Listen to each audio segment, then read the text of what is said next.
Hi there, I'm Coach Anita, and today we are on our Life in 30s series, right? Life in 30s series, and I'm going to talk about how to build your confidence in your 30s. 30s for me is a season where a woman blossoms, starts actually blossoming into her true and real self.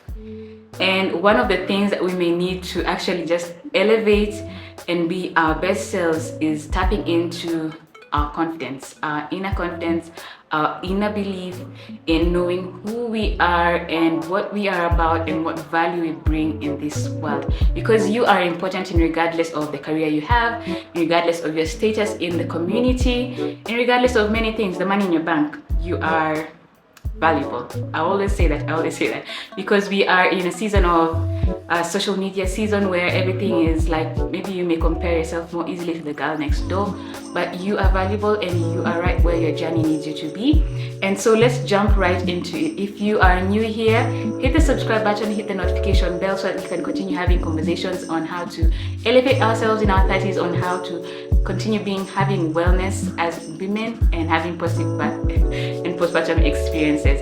So first of all, what is confidence? Confidence is the trust you have in yourself, the belief you have in your abilities in doing certain things, in like achieving certain things, or in undertaking certain tasks, or in just being your best selves. Like, do you trust yourself? Let me just pause there. One question. Do you trust yourself? This is a conversation you can have with yourself for you to be vulnerable and for you to unpack certain things. And trust in yourself, maybe, do you trust yourself in like making the right decisions? Do you trust your judgment in regards to finances, in regards to your career? Do you trust yourself in regards to just speaking up and saying no or saying yes, or challenging certain norms that you have lived in? Do you trust yourself, right? So now that we know the definition, we can jump into areas that might have influenced, areas that might have given us confidence or that may not have given us confidence, like that may have contributed to our lack of confidence. I would say the first thing is mindset. The mindset. What do you tell yourself when you wake up in the morning? Do you tell yourself, another day to just show up? Or do you tell yourself, this is another day for me to go out and use my gifts, go out and bless the world, go out and love on my family and friends. This is a day I've been given to do my best, right? What you tell yourself actually shows up in how you show up in the world, how you navigate your friendships, your relationships, or how you even just show up at work, right? So mindset is key. The second thing that might be influencing your confidence is where your upbringing, your environment may be your upbringing, family of origin where you grew up. Maybe they weren't supportive, they weren't cheering you on, and when you had a failure, they really blew it out of proportion. And just failure is part of the process. Or you were at a certain school where a teacher would tell you like you wouldn't amount to anything. I guess that's why people nowadays in social media, if you're in Kenya, they normally say mwalimu wa maths hapa ni wapi, because people had teachers who really, really discouraged them, who really did not talk to the gift that the child had. Maybe someone was not good in math, but someone is such a good actor.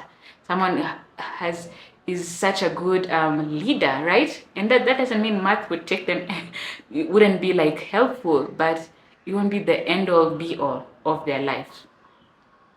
And then lastly, something that may have influenced your confidence is the failures you've had or the areas of trauma you've had.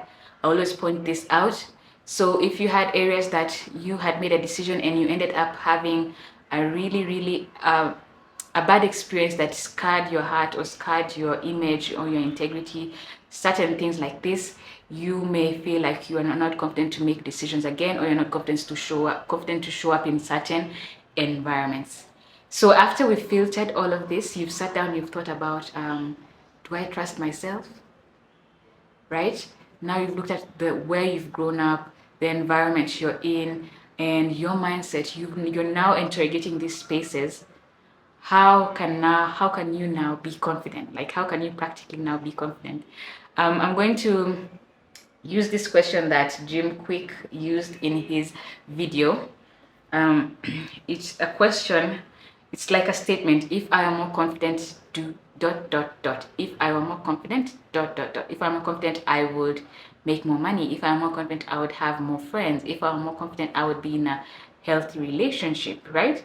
If I'm more confident, I would be further in my career. This is not like a wish list, it's just like pointing out the reality of what is going on, right? And then after that, now you can filter and see areas you need more confidence in, right? It may be you may need more confidence in communication skills. That's one area that is so important. How do you communicate when you're in a meeting at work? How do you communicate when you are in a networking event? You're just going to an event to make friends. So how do you speak up? Do you have like reservations in speaking and you feel like you don't have something valuable? So there you can see that there's an issue, right? You feel like I don't have stories to share. Like maybe my life is just so mundane. Then read books, right?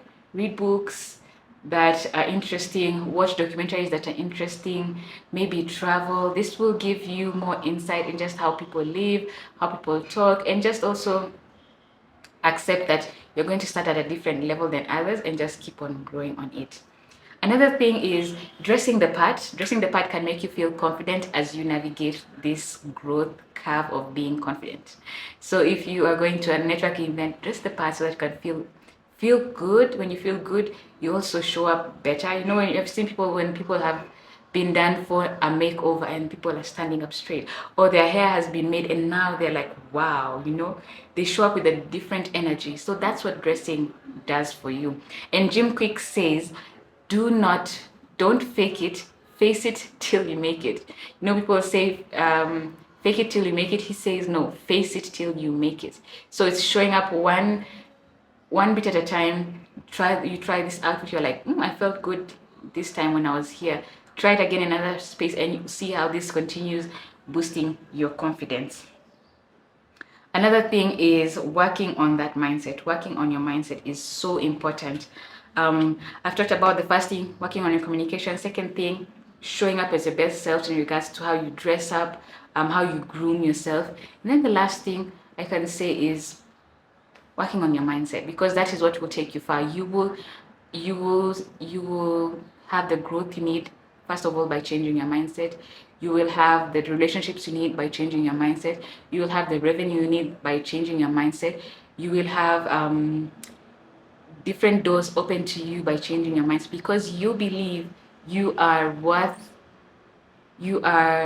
someone who's worth, you have gifts to share with the world, and you don't want to like have people miss out on your gift, right?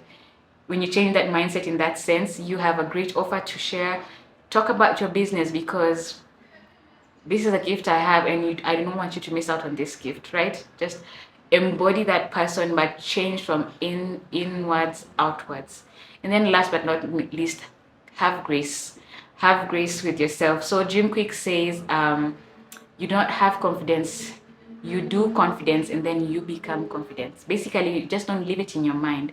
You do the thing that you need to be confident in, slowly by slowly, and then with time, you become confident. I wish you all a life of confidence. I wish you all moments of growth in your journey as a woman in her 30s or 20s, or whichever age group you're in. And yeah, comment below what you learned, comment below what you would share, or if you were confident, what you will be doing right now if you were confident. And I hope to see you in the next installment in Life in My 30s. Hit the subscribe button, hit the notification bell, follow us on Instagram at the GP Birth Coach, and I hope to see you here next time. Keep on thriving.